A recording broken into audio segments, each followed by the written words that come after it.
네, 동북외교사 관련된 쟁점 특별학술회의를 시작을 하겠습니다.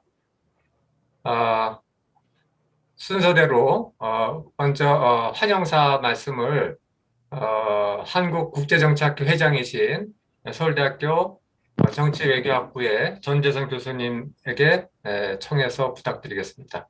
전 교수님. 네, 안녕하십니까. 존경하는 한국국제정치학회 회원 여러분, 그리고 대한학술원 회원 여러분, 안녕하십니까. 오늘은 학회가 공동 주최하고 또 롯데장학재단이 후원하는 특별학술회의를 개최하게 되었습니다. 주제는 동북아 외교사 쟁점 학술회의고요. 원래는 대면으로 우리 남창희 교수님과 함께 준비를 했습니다만, 최근 사태 때문에 비대면으로 이렇게 여러분들을 모시게 되었습니다. 특히 오늘은 축사를 맡아주신 라종일 가천대 석좌 교수님, 그리고 일본 대사관의 소마 히로히사 총괄공사님께서 비대면으로 참석을 해주시고 또 축사의 말씀을 해주시기로 하셔서요. 대단히 감사드립니다. 이번 학술회의는 저희 올해 한국국제정치학회 회의 중에 특별히 동북아 외교사 또 국제관계사에 해당되는 주제로 개최한 특별학술회의가 되겠습니다. 지금도 동북아에서는 많은 국가 간 문제가 발생하고 있습니다만 그런 문제의 뿌리를 동북아 역사 속에서 밝혀내는 학문적으로도 또 정책적으로도 대단히 중요한 회의가 되리라고 생각합니다. 오늘 회의는 남창희 교수님께서 기획과 조직 그리고 발표까지 맡아주셔서 대단히 감사드리고요. 또 저희 학교의 부회장님이시라 많은 신세를 지고 있습니다. 특히 이번 학회는 국제정치학회뿐만 아니고 저명한 역사학자분들께서 참여해 주셔서 국제정치학계와 역사학계의 협업이라고도 볼 수 있겠습니다. 발표를 맡아주신 우리 허우범 박사님, 그리고 토론에 참석해 주시는 노영구 교수님과 윤한택 박사님께도 감사드립니다. 또 저희 국제정치학회의 주축이신 우리 홍기덕 교수님, 또 이용욱 교수님도 토론에 참가해 주셔서요. 저희 국제정치학자들이 동북아 국제관계사를 어떻게 보고 있는지 같이 토론할 수 있는 귀중한 자리가 될 것 같습니다. 부디 여러 회원분들께서 더 많은 관심을 가져주시기를 바라고요. 다시 한번 준비해 주신 모든 분들께 깊은 감사 말씀 드리고 오늘 학술회의가 잘 진행되도록 뒤에서 많이 돕겠습니다. 감사합니다. 네, 고맙습니다. 이어서 이상으로 식전 행사를 마치겠습니다. 여러분 화면에 보시면 일정이 보면은 발표, 토론 이 순서가 나와 있습니다. 이 순서대로 지금 진행을 하겠습니다. 그러면 죄송합니다. 북치고 장구치는 거 하나 같아가지고 이상한데 제가 발표를 시작하겠습니다.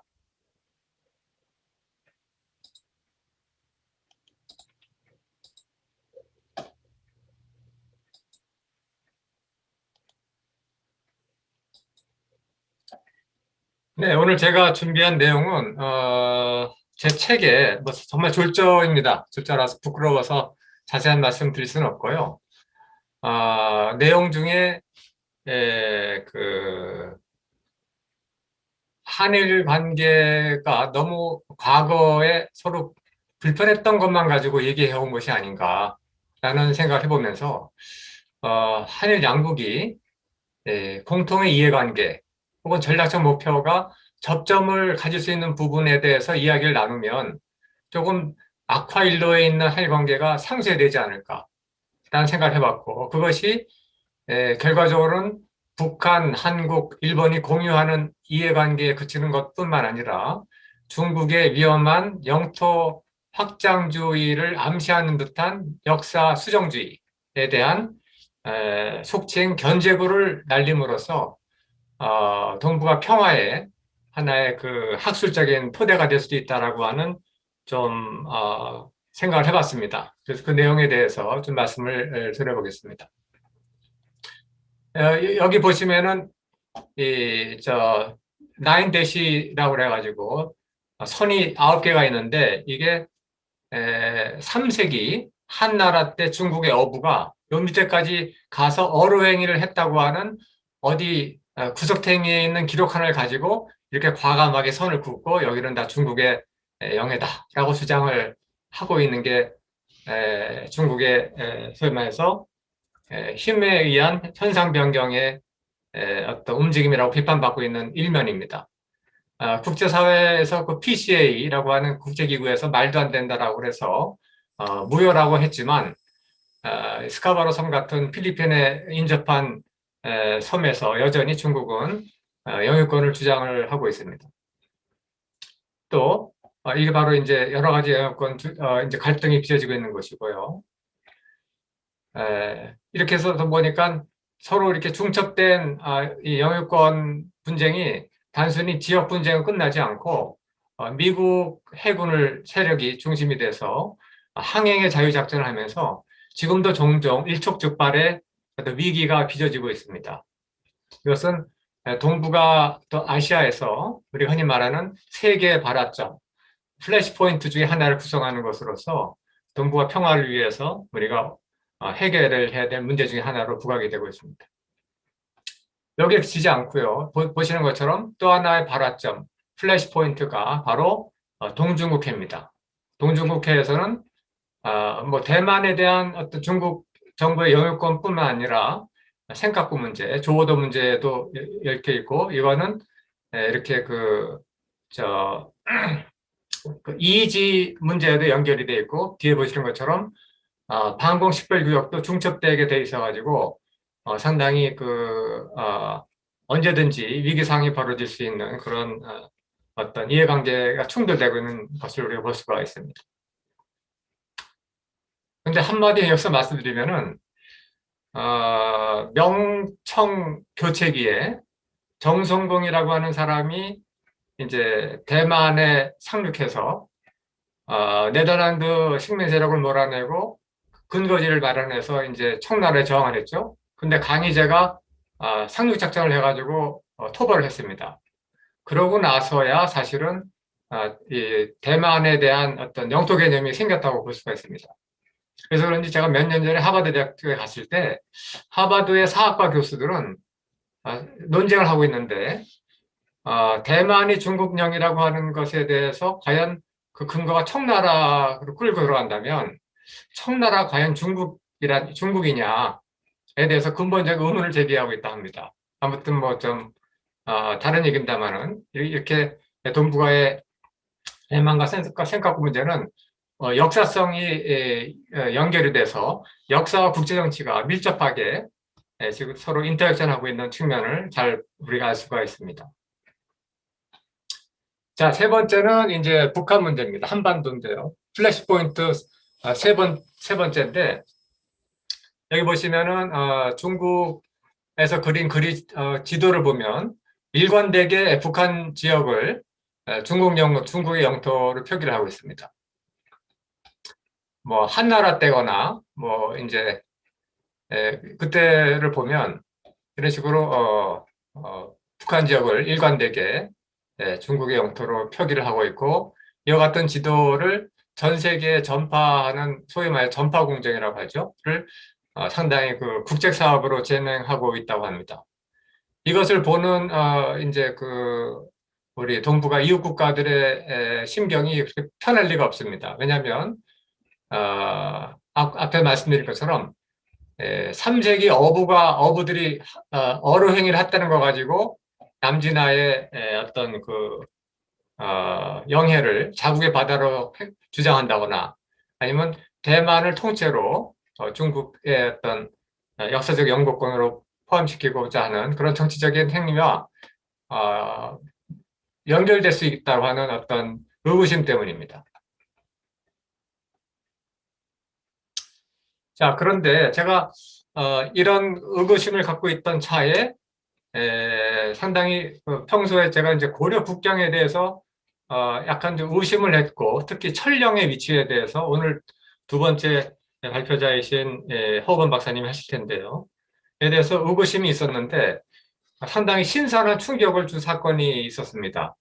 그런데 우연히도 그게 제가 근무하는 인간대학교 안에서 일어났습니다.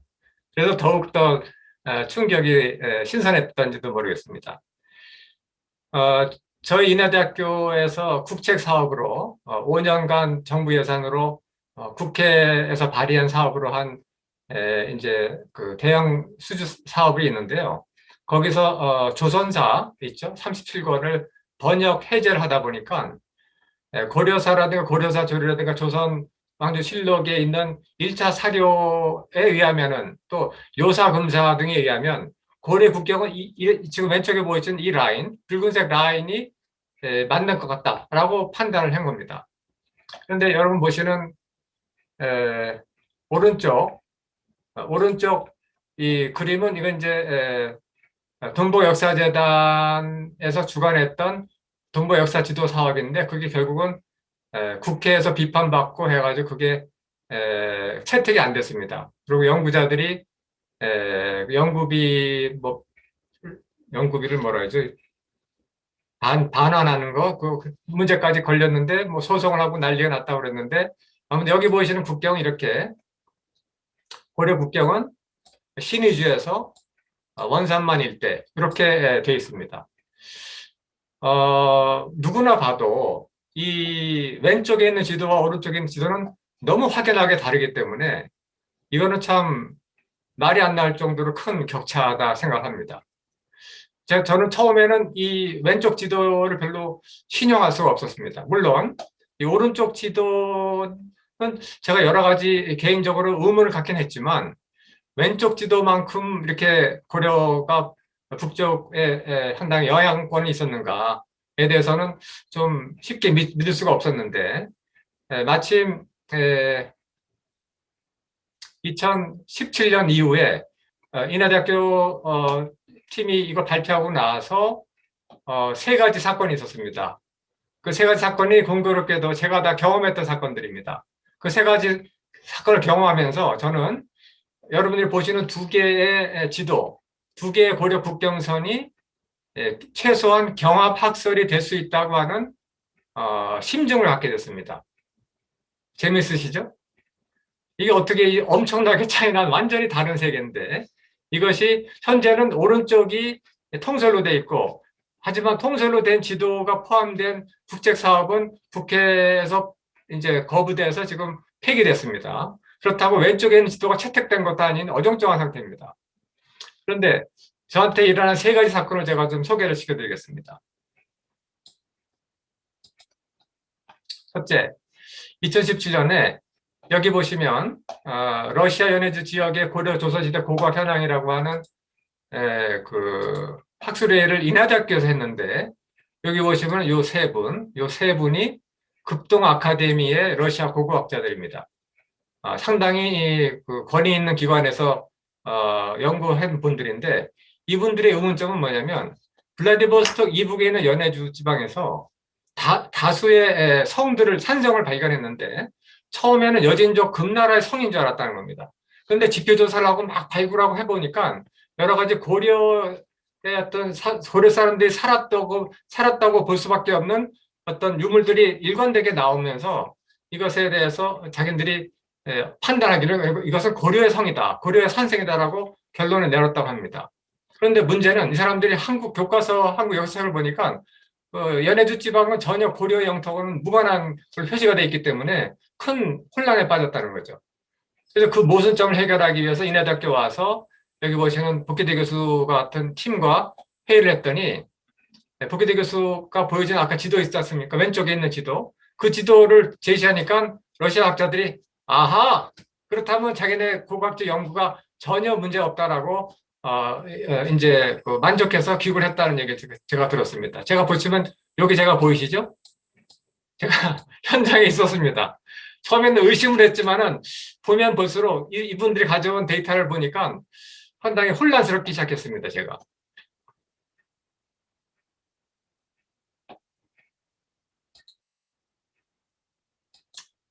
그다음에 두 번째. 이것도 저희 인하대학교와 상당히 밀접한 관련이 있는데 중국 교수입니다. 그런데 제가 그 교수의 신변 보장을 위해서 실명을 밝힐 수가 없습니다. 그런데 이 중국 교수가 자기가 연구를 하다 보니까 여기 화살표 있는 것이 바로 요탑이 나오는 지명을 다 거기서 표시한 거랍니다. 요 나라 사람들은 반드시 자기가 사는 동네에 요탑을 세웠답니다. 불교 국가였기 때문에. 그런데 아무리 찾아봐도 이 요동반도의 이 산맥 오른쪽에서는 요탑이 절대로 나오지 않는다고 확인했다는 겁니다.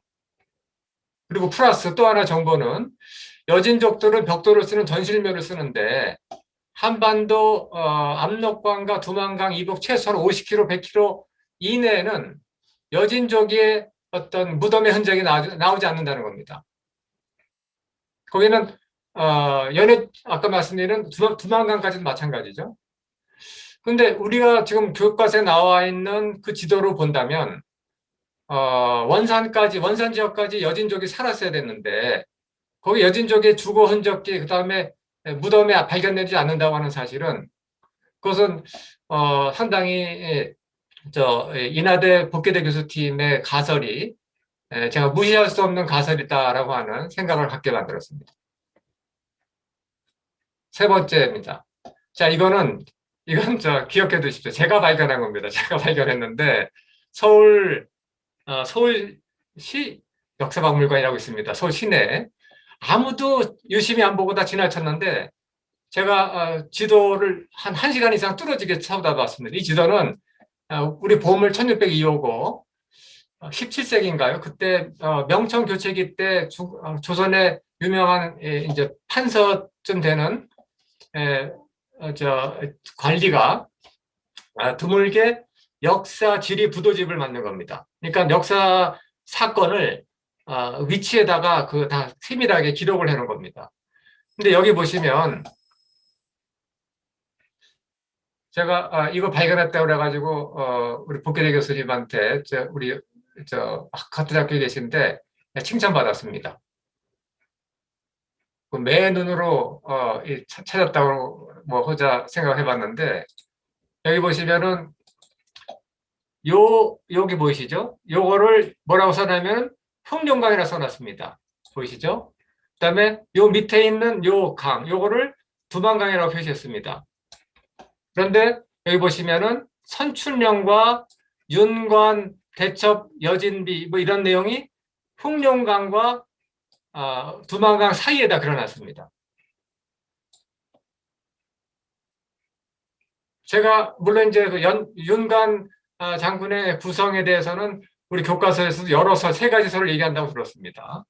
그런데 이 내용을 보면 그 고려 국경이 과연 원산까지 내려왔을까에 대한 의문이 증폭이 됐습니다. 그리고 이미 미리 말씀드리면은 제가 궁금한 것은 아마 이제 남북한이 공동 학술 조사를 하면 좋은데 과연 원산 지역부터 함흥, 청진, 상당히 중요한 회랑이 있습니다. 나진까지 가는 아주 어촌이 밀집한 이 지역에 여진족이나 명나라 사람들의 거주의 흔적이나 방어실의 흔적이 있을까를 공동조사하면은 밝혀질 것 같은데, 아마 있었다면, 조선사 편수에서 대대적으로 사진을 찍어 남겼을 겁니다. 근데 그걸 없는 걸로 봤을 때는, 복계대 교수팀의 어떤 상당히 파격적인 주장이 저의 관심을 끌기에 충분했다는 거죠.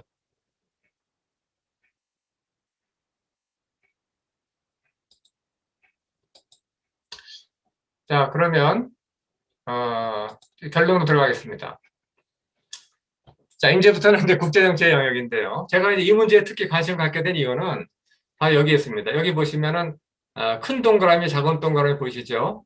여기 보시면은, 큰 동그라미는 이거는 이제 나진 지역입니다. 그다음에 여기가 청진 지역입니다. 청진은 이 노일 전쟁 때도 그렇고 태평양전 말기에 소련군이 착륙하게 되었던 중요한 어떤 군사적 요충지입니다. 그런데 이 나진 지역을 보시면 여기 나진 확대한 건데 여기까지는 중국의 영토입니다. 그런데 30km가 안 돼가지고 이 동해에 못 나가고 있습니다. 그런데 이미 중국은 나진항하고 청진항은 상업용 부두로서는 조차를 했습니다. 제가 알기로는 50년 50년인가요? 이렇게 조차를 한 걸로 알고 있습니다. 확인을 해봐야 되는데. 근데 최근에 제가 들은 이야기에 의하면은 군항까지 지금 염두에 두고 있다고 하는 뭐 첩보라고 할 수는 없고 여러 가지 추론을 가능하게 하는 이야기 듣고 있습니다. 그와 같은 추론을 가능하게 하는 이유가 바로 뒤에 보시면 여러 가지 중국의 의심스러운 행동입니다. 첫째, 한반 국경에 공세적인 전력 구조를 지금 밀도 있게 배치를 하고 있습니다. 특히 압록강 건너편에 기계와 사단들을 신속 대응 부대로 편성을 해서 미국의 랜드에 오면은 50km에서 100km까지 기습 침투 점령을 할 수 있는 충분한 전투력,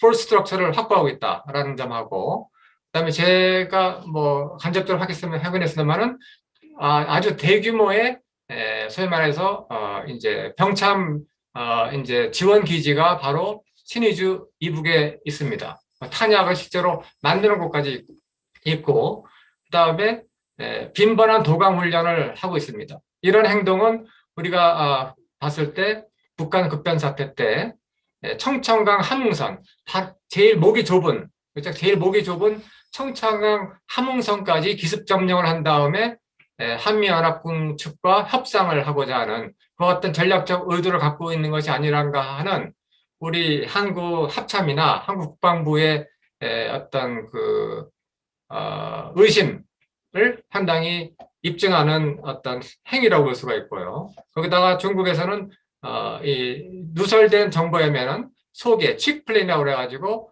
엄마 닭이 아기 닭을 보호하기 하는 것처럼 북한 급변 사태 때 중국군은 반드시 북한을 보호해야 된다. 보호라는 내용은 이제 점령을 포함하는 것이죠. 그다음에 이스라엘 모사드에서 누출했다고 지금 루머가 돌고 있는 39.5도 북위 플레인이라고 하는 것은 바로 청천강과 이 함흥선을 이렇게 잇는 기습 점령 괴뢰 정부 내지는 친중 정권을 수립하는 플랜이 있다고 하는 것입니다.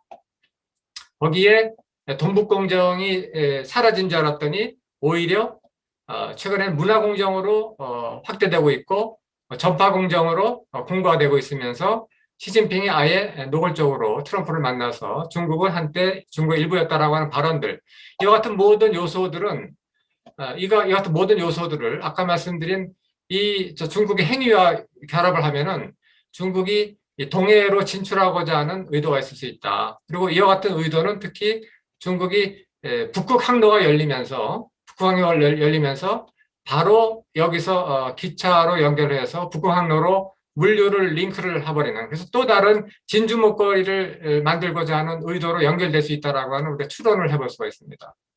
그런데 이것이 어떤 문제가 있냐면 북한은 당연히 별로 반기지 않습니다. 러시아도 싫어합니다. 우리는 한국은 북한이 중국의 영향권에 더 들어가기도 싫고 가장 불안하고 불편한 것이 일본입니다. 자, 왜 그러냐면 여기 보시는 것처럼 일본이 지금 그 중국의 남진하의 동중국해 위협에 대응해서 미일 동맹을 일체화하면서 이제 강력하게 대응을 하고 있고, 이것은 제가 봤을 때는 일본의 보수 혁신 정부를 통틀어서 일관된 어떤 정책 목표라고 볼 수가 있습니다.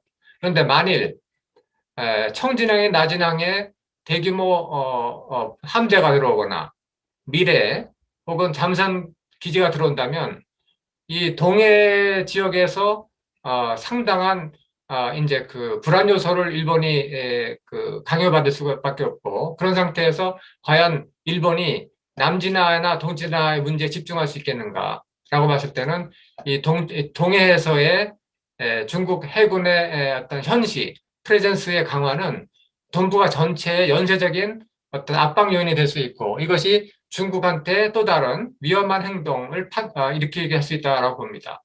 그래서 우리가 나진항, 청진항과 관련된 어떤 중국의 공세를 차단하는 데 있어서 고리어 철령 문제를 끌고 온다고 해서 중국이 꿈쩍하지는 않을 겁니다. 그 때문에 영향받지는 않겠지만, 하지만 이처럼 현재는 우리한테 불리한 제가 그 경합가설을 했는데, 우리 현재 우리가 알고 있는 원산의 고려 국경이라고 하는 것은 중국의 의도를 합리화 내지는 이용될 수 있는 그런 학설도 볼 수가 있습니다. 근데 그것이 아니라 두만과 이북으로 많이 볼 수 있다. 고려의 동계 국경이라고 한다면 그것은 이제 중국의 어떤 위험한 동해 진출을 소위 말해서 심리적으로 차단하거나 거부할 수 있는 그런 어떤 노력이 될 수 있다고 보고 이렇게 된다면 오랜만에 한국과 일본이 공통의 목소리를 낼 수가 있는 겁니다. 역사에 대해서 맨날 역사에 대해서 서로 이제 갈등만 빚던 한국과 일본이 또 북한과 포함해서 공통의 목소리를 낸다고 하는 첫 번째 하나의 그 신뢰가 하나의 사례가 생기는 것이고 이와 같은 사례는 과연 일본이 한국한테 안보적으로 어떤 도움을 줬느냐에 대한 대한민국 국민들의 의구심을 한 5% 정도는 해소시킬 수 있는 효과가 있을 수 있다라고 생각합니다.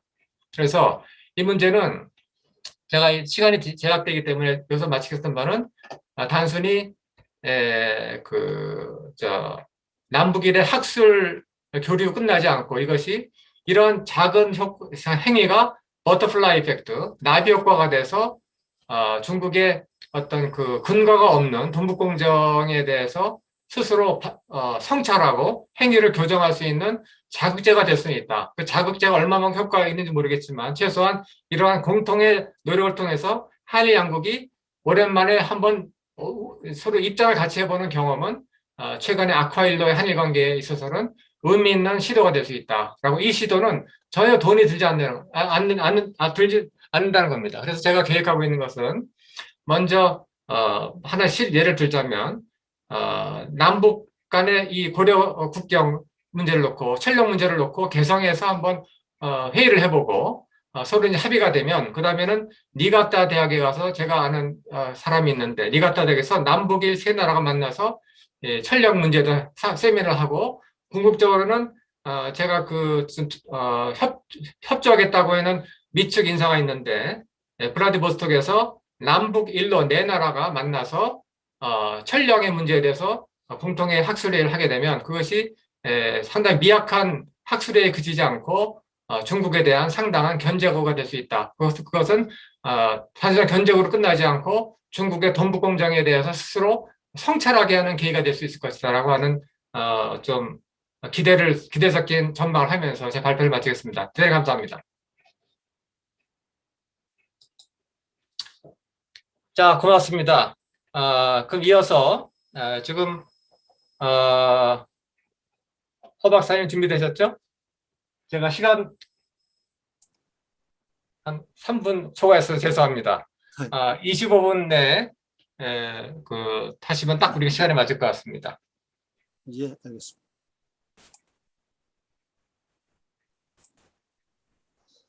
안녕하십니까.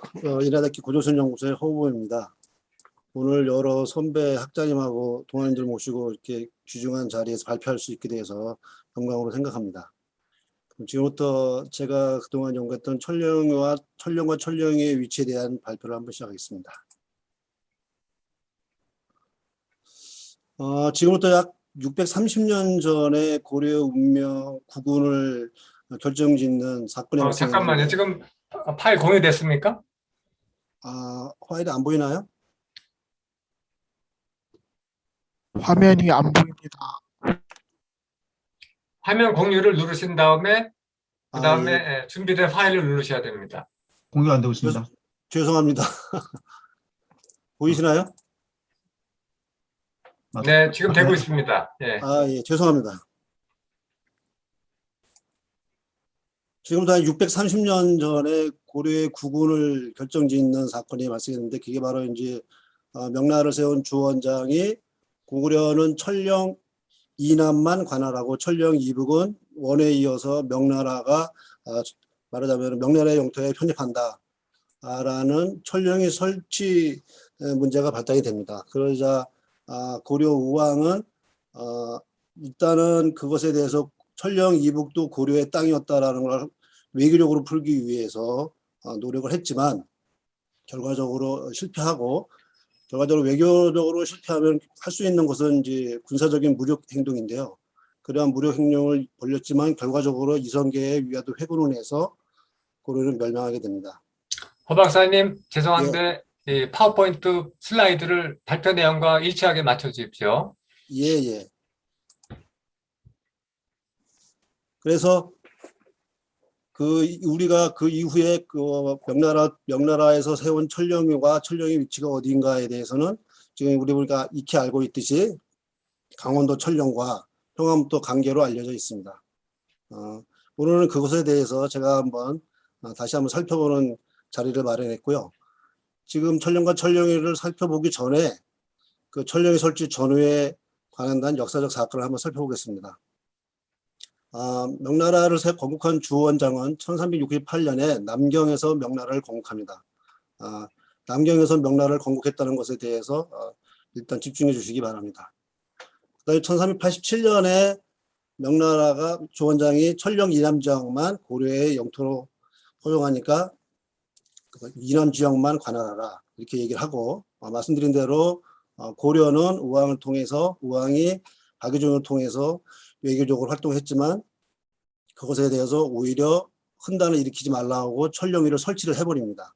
천령이 설치한 지역이 어디냐면은 명나라 사서에 보면 봉지편이라고 되어 있는데요. 봉지편이 어딘지는 나중에 다시 한번 살펴보겠습니다. 그래서 고려 우왕이 설치할 수 있는 것은 무적시유였기 때문에 유동정보를 추진을 하는데 결과적으로 이성계 회건으로 고려는 멸망하고 조선이 건국이 됩니다. 맨 마지막을 잘 봐주시기 바랍니다.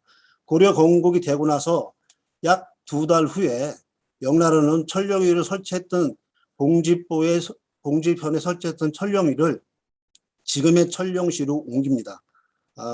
이러한 맥락에서 보면 고려가 멸망하고 조선이 들어서면서 친명 국가가 들어섬에 따라서 어떤 고려에 대항했던 봉지보의 국경계를 이제 뒤로 물렸다고 볼 수 있습니다. 우리가 교과서에 익히 알고 있는 전령과 또 뭐 자비령, 원나라에 경계했던 자비령, 그리고 이성계가 회군했던 위화도의 위치를 지금 보고 계십니다. 그리고 오른쪽은 이를 근거로 해서 통신라 이후 고려 또 국민왕 이후에 조선 세종 때 4군 육진을 개척한 것까지 볼 때 결과적으로 한국의 영토사는 한반도 안에서의 점진적인 확장을 거쳐서 압록강과 두만강에 이르렀고 그 압록강과 두만강 이북을 넘어선 적이 없다라고 하는 것이 우리가 지금까지 알고 있는 학계에서의 영토사입니다. 그렇다면 과연 이것이 인정을 받고 모두가 알고 있는 사항이 맞다고 하려면 사서에 기록되어 있는 내용이 이거에 부합해야 됩니다. 여러 사서 중에서 제가 역사적으로 천령과 천령위에 관한 사료들을 간단하게 모았습니다. 그러니까 오른쪽에 나와 있는 것들은 사료의 내용들을 요약해 놓은 것이고요. 왼쪽은 제가 그것을 정리해 놓은 것입니다. 그러니까 일본 사료에 의하면 고려가 주장하는 영토는 천령 이북과 공음진까지 다 포함된다. 이렇게 얘기하고 있습니다. 바로 전에 이제 남창희 교수님이 살펴본 그쪽 지역을 다 포함하고 있다라고 주장을 한 것입니다. 이번 사례는 명나라 주장은 고려의 영토는 압록강이 경계였다. 그러니까 압록강을 경계로 했으니 천령 이남 압록강 지역만 고려의 땅으로 관할을 해라. 이렇게 얘기를 하고 3번은 오늘 살펴볼 천령의 위치의 핵심인데 명태조가 천령까지 70참을 설치하겠다. 70참을 두고 천령위를 설치하겠다 하고 내용입니다.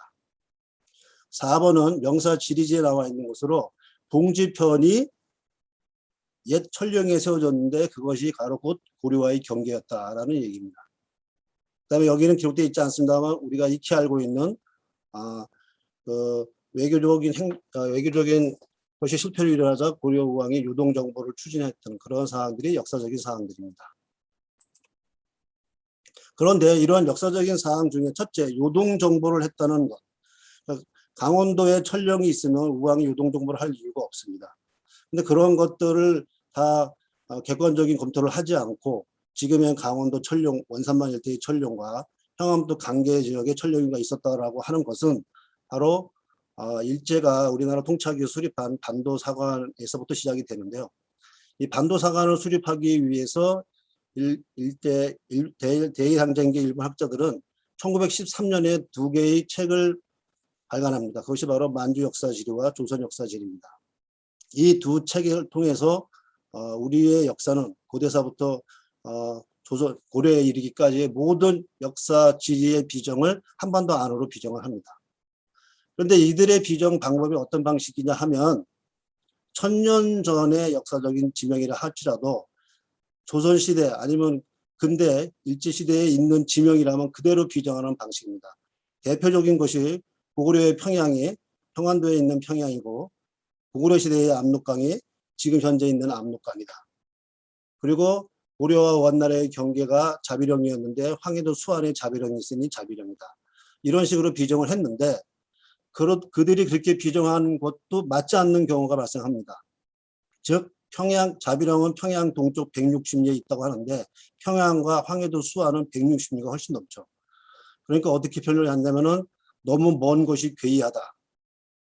또는 뭐 그래도 맞을 것이다. 아니면 뭐 이러저러하다고 상상할 수 있다. 이런 식의 방법으로 전부 비정을 합니다. 과연 그것이 실증주의 사학에 맞는 것인지 참 지금 들어도 어안이 번복합니다. 그런데 일제 대일항쟁기 시대의 일본 학자들이 이러한 역사지리를 비정하는데 참고한 서적이 있는데 조선시대에 나온 정약용의 아방강육복, 그 다음에 지금까지 우리가 대동여지도가 김종호가 만들었다고 하는데 김종호가 만들었다고 지금 알고 있는 대동여지도, 그리고 신중동구여지 승남입니다.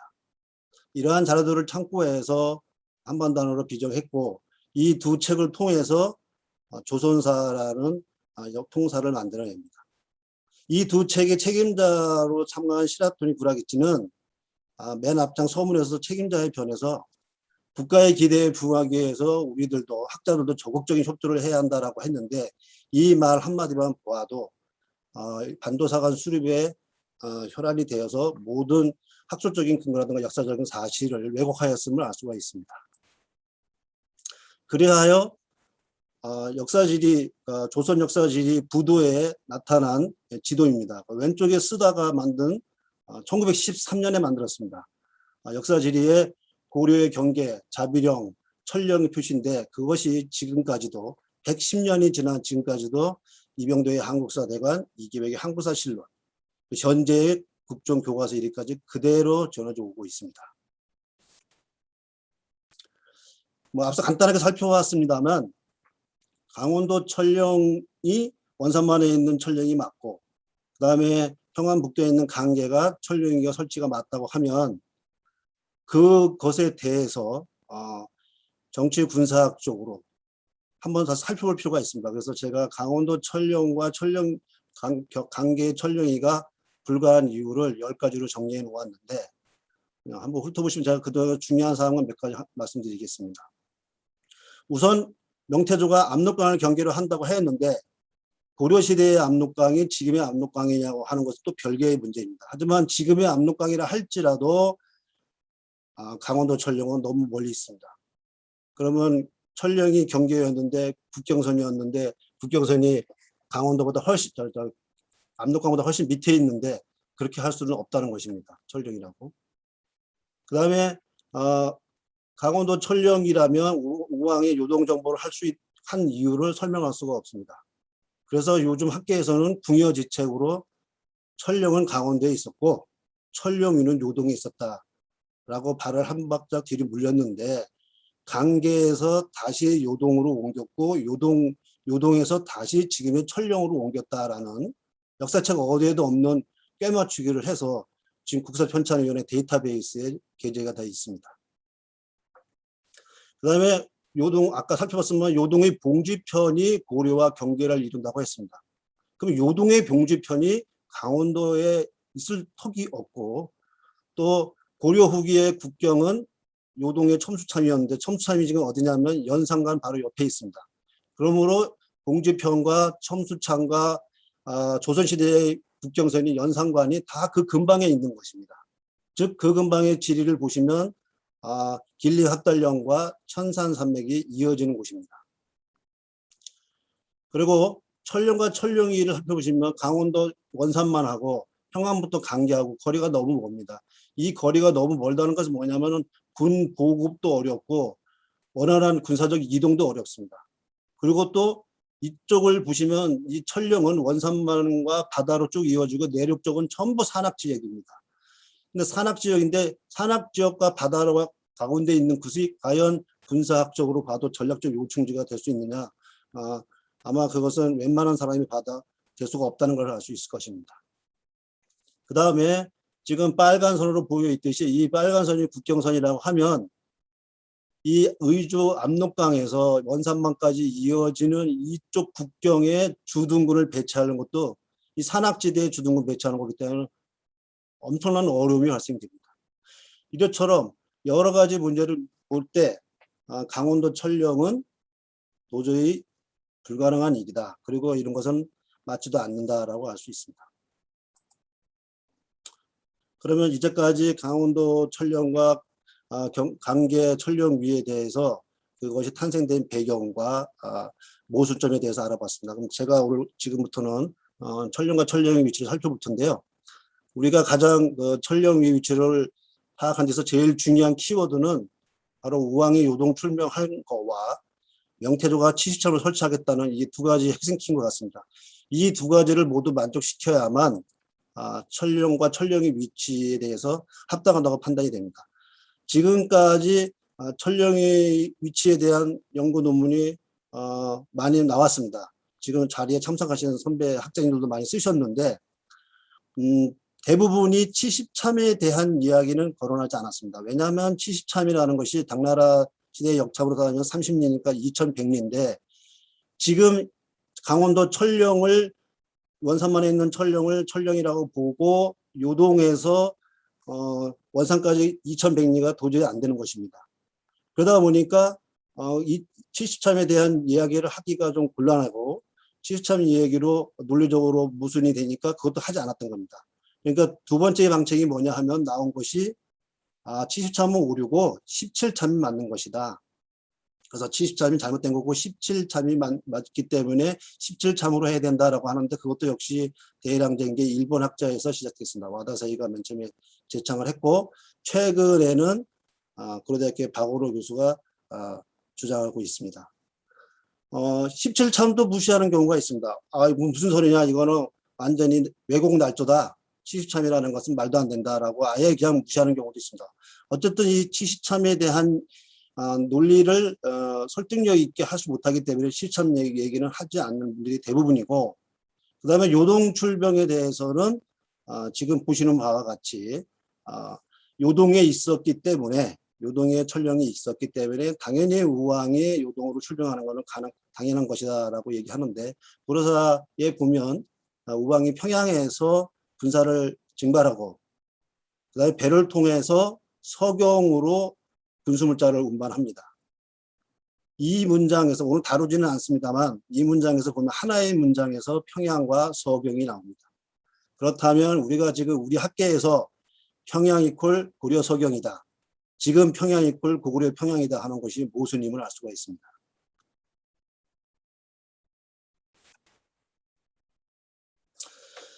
오늘의 핵심 치시참에 대해서 살펴보겠습니다. 그동안의 치시참에 대한 학계의 요약을 맨 위에다 해놨는데요. 결과적으로 최원지가 잘못 들었다. 그런데 최원지가 잘못 들은 것은 치시참이 아니라 장소를 잘못 들었던 것입니다. 우리가 흔히 누군가의 말을 듣고 제3자에게 전달할 때 간혹해서 본인이 이해하는 수준에서 이해를 해가지고 전달하는 경우가 있습니다. 바로 그런 것이 이와 같은 경우인데요. 명나라에서 와서 강계에서 앞으로 명나라 태조가 70참을 설치해서 요동에다가 천령위를 세울 것이라고 했다라고 하는 얘기를 듣고 최원지는 우왕에게 보고를 하는 것입니다. 그러니까 전달자가 최원지죠. 그런데 요동으로부터 천령에 이르기까지 70개의 참을 설치할 것이라가 아니라 요동에 천령에 이르기까지 70개의 참을 설치할 것이다가 원래 명나라의 군사들이 와서 한 이야기입니다. 그걸 어떻게 할 수 있느냐? 제가 조선왕조실록을 문종실록을 보니까 문종실록에 명나라 사신이 조선에 와서 닥달하는 장면이 있는데 거기에 그런 문구가 있습니다. 요동과 북경 사이가 29참이고 북경과 남경 사이가 41참이고 합계가 70참인데 아무리 늦어도 8일이면 갔다 오는데 왜 열흘씩이나 걸리면서 나한테 답을 하지 않느냐라는 말이 나옵니다. 아마 이 문장이 우리의 조선의 사신이 조선의 관료가 중국에 명나라에 갔다 와서 얘기하면 아마 또 그랬다고 믿지 않을 것입니다. 그런데 명나라에서 온 사신이 얘기하는 문장입니다. 그렇다면 이것은 남경에서 요양까지 반드시 70참이다라는 것을 입증하는 것입니다. 제가 이것을 한 번 더 보기 위해서 명사지리지를 한번 찾아봤습니다. 명사지리부터 요양에서 북경까지 1700리, 북경에서 남경까지 3400리, 3445리. 그래서 이것을 대략 따져보면 한 70몇 리가 지납니다. 한 참당 70참으로 나누면. 그러니까 당나라 때 30참을 하는 것은 기본이고 평지일 경우에는 하루에 뭐 7, 80리도 갈 수 있고 산악지대라면 하루에 한 30조 달렸다고 볼 수가 있습니다. 어쨌거나 이 문종실록에 나타나 있는 명나라 사신이 말한 남경에서 요동까지가 70참이라는 말은 부동의 사실입니다. 그리고 아까 제가 맨 처음에 말씀드렸습니다만 주원장은 남경에서 명나라를 공격한 이후 죽을 때까지 31년 동안 본인 스스로가 국도를 옮긴 적이 없습니다. 그렇다면 70참의 종점은 요동이어야 되고 요동의 핵심은 요양이었기 때문에 요양 그 근방, 요양과 심양 그 근방에 천룡위가 있어야 되는 것입니다. 천룡과 천룡위에 관한된 여러 지리지에 나타나 있는 사료들을 제가 요약을 해서 보면 맨 밑에 표시되어 있는 것 같습니다. 천룡위가 처음 설치된 것은 1388년 3월입니다. 우리는 그동안 천룡위를 설치를 하지 않았다. 천룡위를 설치하려고 했는데 박중리가 가가지고 잘 얘기를 해가지고 설치할 것을 모면했다라고 우리의 기록에 나옵니다. 그런 것들이 잘못된 것이죠. 그 장소는 옛 천령성인 봉지편이다. 근데 봉지편이 어디에 있는가? 봉지편은 고려와 국경을 접하고 있는 국경이었고 그것은 무순천호소 남쪽 80리에 위치하고 있다. 이 무순천호소 남쪽 80리가 지금의 본계시가 되겠습니다. 그리고 이곳은 옛날부터 옛날에 발해의 옛 현이었는데 호나가 있다.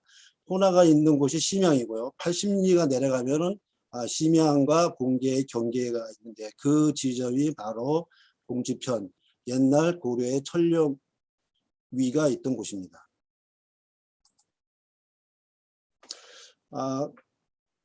명태조가 세운 명태조가 고려의 경계를 세운 천령의 위치를 지도에서 보면 지금 왼쪽 한 상단에 있는 그곳인데 그 약간 거무스로 한 부분들이 산맥지대입니다. 산맥지대를 표시하는 곳이고 그 다음에 바로 앞에 그 하얀 부분들이 평지입니다.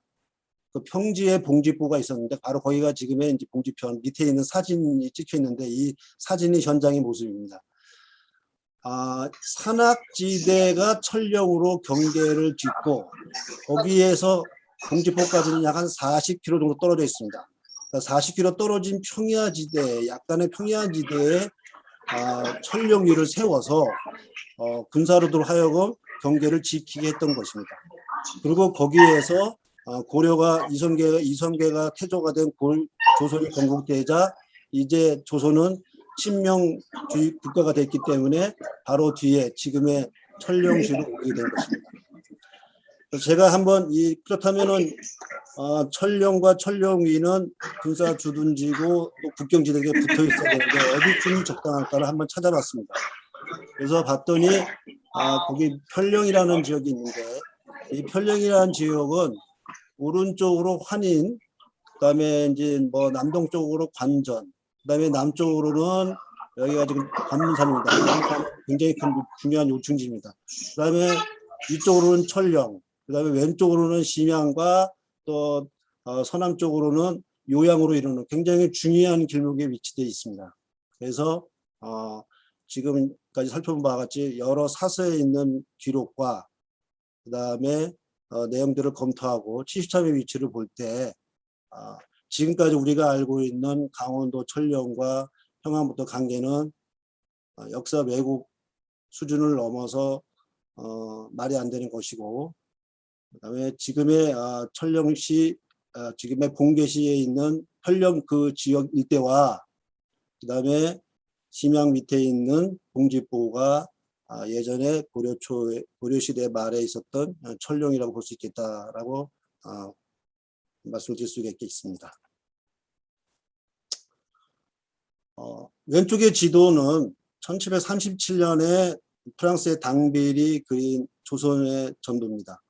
프랑스 지도학자 당빌은 청나라 강희제의 초빙으로 청나라에 와서 당시의 최신 측량 기술을 가지고 강희제의 주문에 따라서 청나라 영토를 실지 측량해서 지도를 그렸습니다.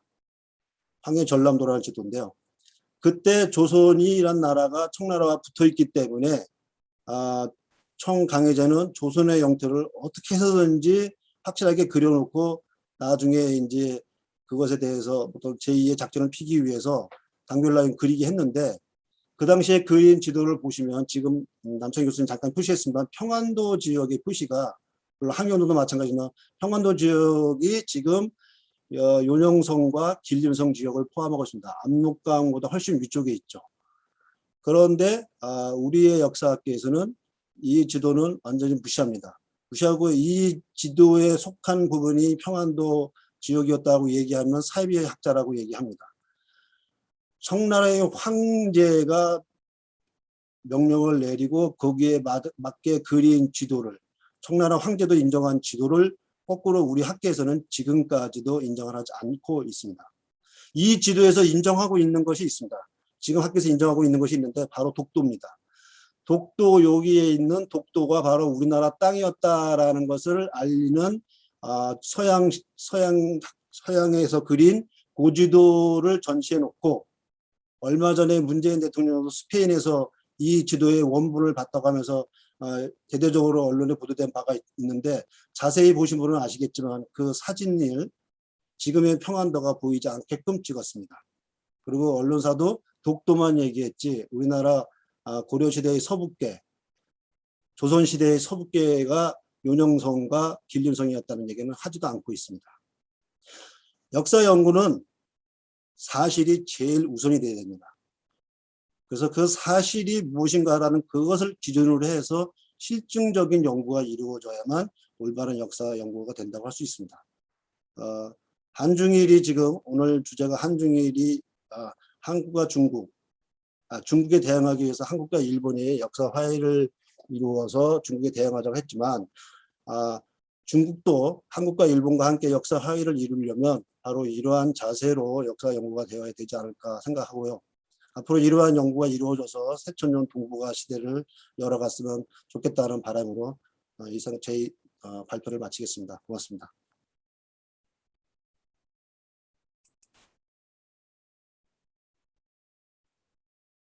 네, 고맙습니다. 잠깐 안내 말씀드리면은, 중간에 잡음이 좀 들어왔었는데요. 각자 선생님들 화면에 보시면 마이크가 이렇게, 사선이 그어져 있는지 확인해 주시기 바랍니다. 그게 아마, 잠깐 마이크가 온이 돼가지고, 지금 잡음이 들어와서 좀 불편했었는데, 우리 허 박사님 상당히 수고하셨고요. 마지막에 문재인 대통령이 스페인 가서 보고 상당히 흥미롭게 봤다는 지도는 또 별도의 논점인 것 같아요. 조선 후기의 국경 문제도 별도의 논점이니까 그건 좀 별도로 하고, 아무튼 오늘의 주제는 연말 선초, 연말식이죠. 요동정벌에 관련된 천령위의 위치. 하나는 이제 강원도, 하나는 요동. 이게 너무 떨어져 있어가지고 이거 도대체 이걸 어떻게 컴프로마이즈 해야 될지 지금 어안이 벙벙하고 어렵습니다. 근데 제가 아까 말씀드린 대로 처음에는 참 믿어지지가 않았는데, 여기 복귀대 교수님도 와 계신데, 제가 이 책에는 아직도 저는 두 개의 경합학설이라고 했습니다. 이 두 개 어느 한쪽이 맞다 이렇게 얘기할 수가 없었거든요. 제가 판정하시는 역사학자가 아니기 때문에. 그런데 그것이 현재 통설에 대해서는 여러 가지 좀 의문이 들고, 통설이 아니라고 한다면 그러면 한국, 일본, 북한 간에 공동의 연구 테마가 생길 수 있다. 그리고 그것이 공동 역사안보 자산이 될 수 있다라고 하는 생각을 해봤습니다. 상당히 국제정치학자다운 발상이죠. 역사가 안보 자산이 된다고 하는 것들은 아마 좀 잘 못 들어보셨을 텐데, 실제로 역사를 안보 자산으로 가장 극대화해서 써먹은 나라가 이스라엘입니다.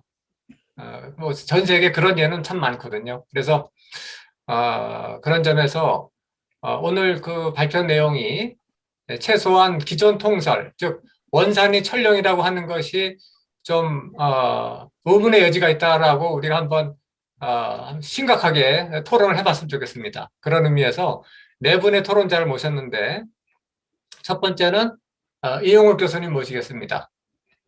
네, 안녕하십니까. 일단 제가 제 파워포인트 토론을 준비했는데요. 잠깐 공유하겠습니다.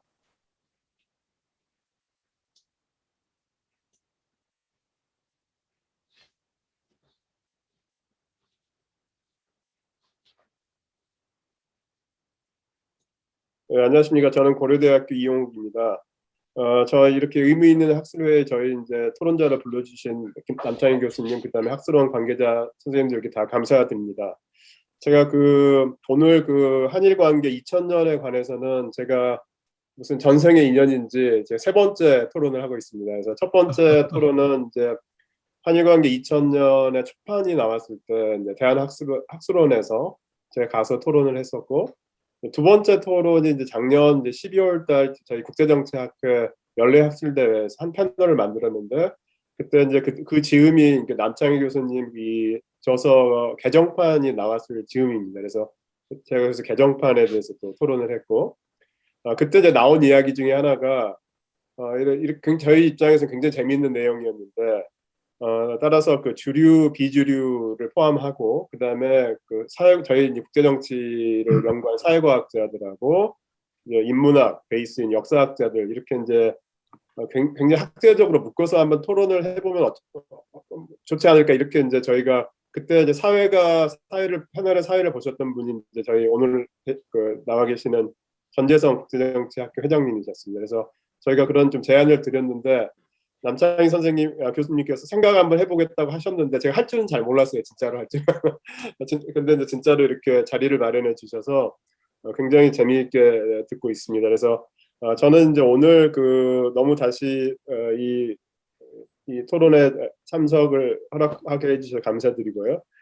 저 이제 일단 제 한 10분 정도 저한테 주어졌는데 제가 토론을 하겠습니다. 제 파워포인트 배경화면이 보시면 날씨가 너무 더워서 제가 서비스 차원에서 눈을 좀 띄웠고요. 그 다음에 이제 왼쪽에 보시면 이제 눈이 내리는 중에 푸른 소나무가 있습니다. 그래서 학술원이 앞으로도 계속 청정하게 학술 연구하고 지식을 쌓아가는 그런 공동체가 되기를 바라는 마음에서 제가 일단 좀 이런 식으로 준비했습니다. 그래서 이제 제 토론을 시작하겠습니다. 그래서 제 토론 순서는요. 일단 제가 10분을 한 5분씩 나눠서 저는 이제 남창희 교수님 내용을 토론을 맡게 됐습니다. 그래서 이 남창희 교수님께서 이제 초판 쓰시고 개정판까지 쓰신 한일관계 2000년 화해 실마리 책이죠. 그래서 이 책에 대해서 제가 세 번째 토론이기 때문에 간략하게 한 5분 정도 이야기를 하겠는데요. 이때 이제 제가 사용한 어떤 토론의 방법이란 게 역사 철학적인 시각에서 남창희 교수님의 분석을 어떻게 우리가 볼 수 있을 건가, 이걸 조금 이야기를 해보도록 하겠습니다. 그래서 이제 콜링우드라는 분은 굉장히 유명한 역사 철학자고, 실제로 역사 철학이라는 학문 분과가 만들어지고 발전하는 데 어떠한 초석을 깐 분이라고 볼 수 있어요. 그래서 이분의 이제 책이 아이디어 오브 히스토리라는 책이 있습니다. 1946년에 나온 건데요. 그래서 이제 내용이 굉장히 방대하지만 이 책의 핵심이라는 게 어떤 거냐면 역사적 진실하고 증거의 관계라는 건 뭐냐, 이런 이야기를 많이 했으면서 어쨌든 제가 길게 말씀드리긴 힘들고 간략하게 말씀드리고, 이걸 남창희 교수님 화해 실마리 2000년에 약간 적용해보는 제 나름대로 그걸 제가 한 5분 정도 말씀드리고요. 이제 두 번째는 이제 토론 오늘 내용인데요. 그래서 남창희 교수님께서 제안해 주신 게 이제 중국 영토 분쟁이라는 게 있고, 이것을 어떠한 대항하는 혹은 이것에 대한 커렉션을 위해서 남북일 역사 공동 협력의 가능성에 대해서 말씀해 주셨는데 제가 이 문제에 대해서 한 2가지 정도 코멘트를 약간 보완하는 차원에서 이 프로젝트 실질적으로 어떠한 뭐 이론적인 논쟁이라기보다는 실천의 측면에서 한 2가지 보완점 정도를 말씀드리겠습니다. 그래서 제가 이제 첫 번째는 이제 그 현재 제 느낌에는 중국 영토 분쟁에 대한 연계적인 접근법을 좀 하시는 것 같은데 제 생각에는 연계보다 분리적 접근이 좋지 않을까. 이제 제가 이제 그 이유에 대해서 좀 말씀드릴 거고, 그 다음에 남북일 공동 협력이 토대가 굉장히 좋은데 그런 한편 그 중국 학자들도 observer라든가 토론자, 저 같은 토론자죠. 이런 식으로 참여를 시켜서 공론화 좀 확대시키는 방법이 장기적으로는 좋지 않을까 이런 측면에서 2가지 말씀드리도록 하겠습니다. 그래서 첫 번째 이제 소고인데요. 그 책이 굉장히 그 내용이 굉장히 다양하고 사실 깊이가 있어서 이 핵심 주장이 이렇게 그냥 간단하게 원 센텐스로 말하기는 굉장히 제가 이제 어쩌면 큰 실수를 하고 있는 건데요. 어찌 됐든 굉장히 줄여서 이야기한다면 이 남창희 교수님의 한일 관계 2000년의 핵심 주장이라고 하는 거는 이 한일 역사 화해 혹은 실말이라고 하는 거는 임나일본부에 대한 역사적 진실 이것에 대한 합의로부터 시작하는 게 상당히 유효할 거다. 이게 이제 제가 생각하는 책에 굉장히 많은 내용이 많이 있지만 핵심 내용 중에 하나라고 볼 수 있겠습니다. 그래서 이제 거기서 이제 주장 제기됐던 내용이 임나의 위치가 오늘 철룡이 위치도 말이 있었지만은 임나의 위치 자체가 아마 대마도일 가능성이 있겠다. 이게 이제 핵심적인 증거 혹은 논증이라고 할 수 있겠습니다. 그렇다고 하면 이제 질문이 임나 대마도론이라는 게 진짜로 역사적인 아니면 역사적인 진실인가 이게 이제 질문이 되겠죠. 핵심이 되겠죠. 이때 이제 볼 수 있는 게 그러면 잠깐만요. 이 콜링우드 역사 철학적인 관점에서 역사적 진실이라는 걸 과연 우리가 얻을 수 있을 건가 이런 질문을 할 수 있죠. 역사적인 진실이라는 걸 우리가 영어로 보면 How historical knowledge is possible 이런 질문이에요. 역사적 진실이라는 게 우리가 얻을 수 있는 걸까? 증거 여기에 대한 콜링우드의 답이라고 하는 거는 답이라기보다 스타팅 포인트였는데 역사 철학에 역사적 진실이라고 하는 거는 어떤 정도에서 얻을 수 있냐면 증거라고 에비던스가 가리키는 만큼만 가능하다는 거예요.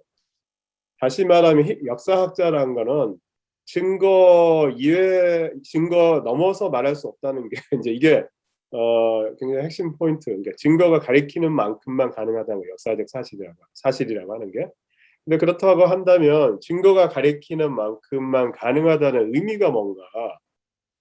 그래서 제가 생각하는 2가지인 것 같아요. 첫 번째는 역사적 진실이라는 건 잠정적이라는 거예요. 왜냐하면 증거가 가리키는 것만큼이고 증거라는 건 늘 새롭게 발굴되기도 하고 나오기도 하고 새롭게 해석되기도 하니까. 따라서 항상 우리가 역사적인 진실이라고 하는 거는 잠정적인 진실인 거예요. 앱솔루트한 진실이라기보다는. 그래서 이제 그게 첫 번째고 그러나 잠정성이라고 하는 것도 어느 정도 이게 신빙성이 있을 거냐는 이거를 이제 나타내서 우리가 알 수 있는 방법은 다양한 질적, 양적 정황이라고 하는 게 일관적인 해석 가능성을 향하고 있을 때 이게 이제 그래서 확률이 높다는 거예요. 근데 이 시각에서 본다면 우리 남창희 교수님의 한일 2000년의 분석은 그건 어느 정도일까? 이렇게 이제 저희가 대답을 할 수 있겠죠. 질문할 수 있겠죠. 그래서 제가 짧게 말씀드리면 제가 보기로는 이런 겁니다. 제가 이건 토론 때도 여러 번 말씀드렸는데 아까 말씀드린 대로 설명하고자 하는 거는 임나가 대마도에 위치했을 수도 있다는 거고 근데 여기서 말하는 사용 방법이라는 게 굉장히 다양해요. 남창희 교수님 책에 보시면은 사실은 예를 들면 제가 현재 써놓은 게 한 7가지 방법을 썼어요. 그래서 가령 1차, 2차 문헌 연구. 문헌 연구도 그냥 그 문헌적인 해석에 끝나는 게 아니고 통계적인 기법을 사용해서 내용 분석, 통계적인 분석을 하였고 그 다음에 이제 국제 안보 이론이라든가 군사 전략 이론, 게임 이론 그 다음에 새롭게 발굴된 고고학적인 내용 그 다음에 인류학적 담론 분석 이 한 8, 9가지의 방법론하고 이론을 활용을 해서 이러한 것들이 임나 대마도론을 비추게 하는 뭐 이런 거예요. 그래서 제가 그 어떠한 그 역사적인 얼마나 에비던스 얼마나 정확하고 그거를 판단할 수 있는 능력은 없어요. 없지만 일곱 여덟 가지의 정황들이 한쪽을 비추고 있다면은 그 가능성은 상당히 적지 않다. 이렇게 이제 제가 토론의 제 소고입니다. 그래서 책을 한번 다시 한번 읽어보시면 내용도 내용이지만 방법론 측면에서 책을 읽어보시면 굉장히 재미있을 거라고 제가 생각이 됩니다. 그래서 이게 이제 제 소고고요. 그다음에 이제 토론에 가서 이제 한 5분 정도 제가 쓴다면 짧게 말씀드리겠습니다. 그래서 현재 남북일 공동협력 접근법이라고 하는 거는 이제 제가 아까 말씀드린 약간 연계적인 접근법을 남창희 교수님이 쓰시는 것 같아요. 제가 말씀드린 그 이유는 뭐냐면 중국이 현재 영토 분쟁이 많이 있습니다. 그래서 남창희 교수님께서 보여주신 것처럼 그 해양 항공 분쟁 애스펙트도 있고 또 동북 공정이나 역사적인 애스펙트가 있는데요. 근데 이 분쟁의 성격의 내용이 그 원인이 다 좀 층위가 다릅니다. 그래서 예를 들면은 우리 국제정치학에서 말하는 중국의 해양이나 항공 분쟁은 중국의 에너지 안보라든가 항공 안보 전략 이슈에 닿아 있고요. 중국의 동북공정 같은 역사적인 이슈 같은 경우는 중국이 이제 한족을 포함해서 56개 다민족 국가인데요. 이 다민족 국가의 국가 체제 유지적인 성격. 그러니까 예를 들면 2015년에 아시겠지만 중국 외교 부부장인 우다웨이가 그때 동북공정을 시작할 때 이런 말이 지금 했다고 많이 사이트가 되고 있는데요.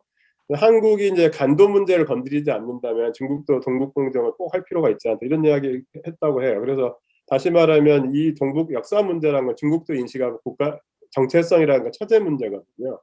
예를 들면 이 많은 문제를 중국이 굉장히 영토적 분쟁을 여러 군데에서 일으키고 있고 따라서 그런 문제를 연계해서 다뤄야 된다고 한다면 그것도 굉장히 일리 좋은 생각이지만 한편으로 이렇게 되면은 중국 자체가 이 문제를 연계로 볼 수 있게 하는 식이 될 수 있겠습니다. 그래서 가령 이제 그 해양이나 항공 분쟁이라고 하는 거는 중국의 어떻게 보면 에너지라든가 그다음에 이런 건 핵심 안보 이익인데요. 중국이 영토 분쟁이 사실 원인은 다른데 이걸 연계해서 우리가 이제 연계해서 접근해서 들어간다면 중국 역시 연계해서 바라보게 된다면 결국 이 문제가 더 해결이 어렵게 진행되지 않을까 이런 생각이 좀 들었습니다. 그래서 제 생각에는 영토 분쟁의 그 원인에 따라서 분리적으로 접근해보는 것도 나름대로 의미가 있을 수 있겠다. 이렇게 이제 첫 번째 제가 분리적 접근의 필요성에 대해서 말씀드린 거고요. 그 다음에가 이제 마지막인데 그렇다고 하면 그 한일 공동협력의 추가 방법론으로서 제가 이제 말씀드린 대로 한 2분 안에 끝내겠습니다. 업서버라든가 토론자, 중국학자 초청을 말씀드렸는데요. 근데 그 기본 가정이라고 하는 거는 저도 이래요. 저도 학교에서 살고 있고 저희가 지식이 어떻게 우리가 지식과 논쟁을 통해서 결론을 내릴 수 있으면 정말 좋을 것 같아요. 근데 현실이라고 하는 거는 이성적으로만 설득되지 않는다가 역사적인 사실이에요. 따라서 남북일이 배타적으로 공동 협력을 한다고 한다면 결국 나오게 되는 게 중국을 네이밍하고 쉐이밍하는 구조로 가게 될 겁니다. 그 확률이 높아요. 그럼 당연히 중국의 반발이 있을 거고 더 억지가 나오겠죠. 그래서 제 생각에는 남북일 공동 협력을 토대로 하되 가령 아까 남창희 교수님께서 말씀해 주시는 우호적인 중국 학자라든가 이런 분들 토론자로 참석을 시키고 그래서 계속 연계를 관계를 가지고 가면서 이들을 통해서 중국의 내부 토론을 이끌고 해서 결국은 아까 허 교수님께서 말씀해 주신 한중일 역사인식 공유가 좀 확대되는 이런 식으로 이제 중국을 그래서 아주 배타적으로 밖으로 놓는 거는 조금 더 위험할 수 있다는 생각이 좀 들고요. 이제 마지막으로는 뭐 이제 우리가 이제 할 수 있는 거는 남북일 공동 협력하기 위해서는 남창희 교수님께서 이제 말미에 말씀해 주셨지만 남북 공동 연구라든가 한일 공동 연구가 이제 또 돼야 되는데 이걸 어떤 식으로 우리가 점프 스타트 할 수 있을 건가 이것도 좀 고민해 보아야 되는 내용이라고 생각됩니다. 제 발표는 여기까지 토론 마치고 축하드립니다. 네, 고맙습니다. 네, 고맙습니다. 이혁 교수님 아주 멋진 파워포인트까지 준비해 주셨는데요. 자, 이어서 두 번째는 홍기덕 교수님 부탁드리겠습니다. 오늘 중요한 회의에 저를 초대해 주셔서 감사드립니다. 그 역사와 국제관계의 만남이라는 측면에서 아주 매우 중요한 세미나라는 생각이 들었습니다. 특히 그 대한학술원과 인하대 융합고고학과의 역사 바로잡기 차원의 어떤 헌신과 노고에 대해서 아주 경의를 표합니다. 다만 그 역사와 국제관계의 주요 차이점과 유사점에 대한 식별이 좀 더 확고하게 드러날 수 있도록 우리 양자가 더 적극적으로 노력해야 되지 않겠나는 생각이 들었습니다. 이 양 학문 간의 차이를 존중하고 또 이러한 노력을 바탕을 둔 융합적 접근이 중요하다는 점은 이미 서구 사회에서도 오래전에 확인된 사실입니다.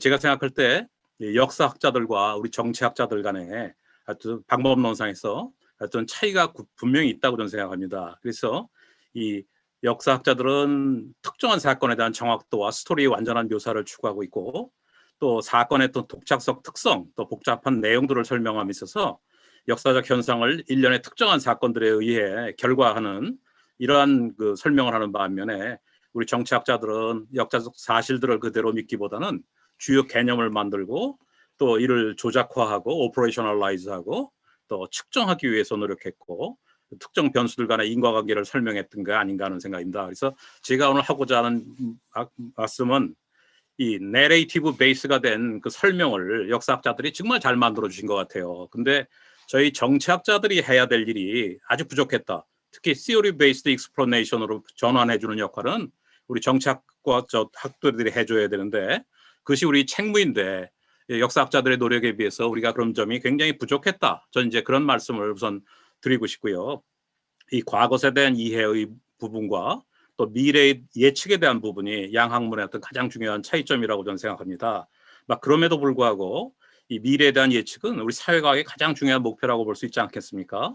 그래서 저는 오늘 그 두 분이 말씀해 주신 고려사의 서북 변경 문제, 특히 고조선 이후에 중국, 일본, 한국 세계 국가의 어떤 2000년의 역사에 관한 이해를 바탕으로 우리가 미래를 예측하고 또 변화 추세에 대비할 수 있는 그러한 역량을 갖는 것은 역사학자들과 정치학자들이 함께 노력해야 될 도전 과제라고 판단하고 그런 점에서 대한학술원이 또 인하대학 중심으로 해서 이런 좋은 세미나를 개최한 것, 또 우리 국제정치학회 전재성 회장이 이런 부분에서 화답을 했다는 것이 저로서는 굉장히 자랑스럽고 의미 있는 하여튼 전개다. 저는 이렇게 생각을 합니다.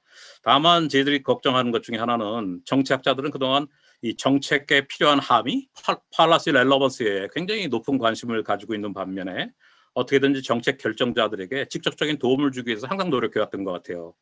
그러다 보니까 역사에 대한 지나치게 깊은 연구 또 이런 부분들에 있어서 연구 목적에 직접적인 도움이 될지 않을 수 있는 머나먼 과거의 데이터를 구하는데 어려움 이런 것들을 현실적으로 느끼기 때문에 항상 이 국제관계 연구자들은 최근에 일어난 일들 위주로 저희들이 접근해왔던 경향이 있다. 저는 이게 영어로 intended presentism이라고 하지 않습니까? 그래서 이런 부분이 저희들이 반성해야 될 부분이 오늘 그 두 분의 발표를 통해서 많이 느꼈다. 저는 그 자성의 계기가 됐다. 이런 말씀을 드리고 싶고요.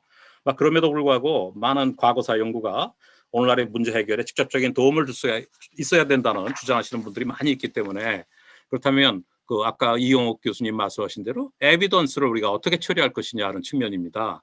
그래서 결국은 역사적 증거 이것들이 국민들이 느끼는 정체성과 매우 밀접하게 연계되기 때문에 한번 형성이 되면 이러한 인식이 좀처럼 바뀌기 어렵다는 한계가 저희들이 분명히 있다. 그렇다면 또한 이런 문제들은 오늘날 같은 시대에 파퓰리즘적 요소와 연계가 되면 심각한 정치 행동을 유발하고 또 양국 간 신뢰를 해치는 폭발성을 제공할 수 있거든요. 그래서 특히 영토에 관한 문제는 대화와 이송으로 해결될 가능성이 매우 희박하다. 그런 차원에서 우리가 이런 그 역사학자들이 주장했던 문제들 또 이런 부분을 공감하면서도 이런 어떤 그 에비던스를 어떻게든 확보하면서 동시에 이것을 설득으로 가져가느냐 하는 것이 아마 오늘 남창희 교수께서 이 회의를 만든 아주 기본적인 목표다. 저는 이렇게 생각합니다.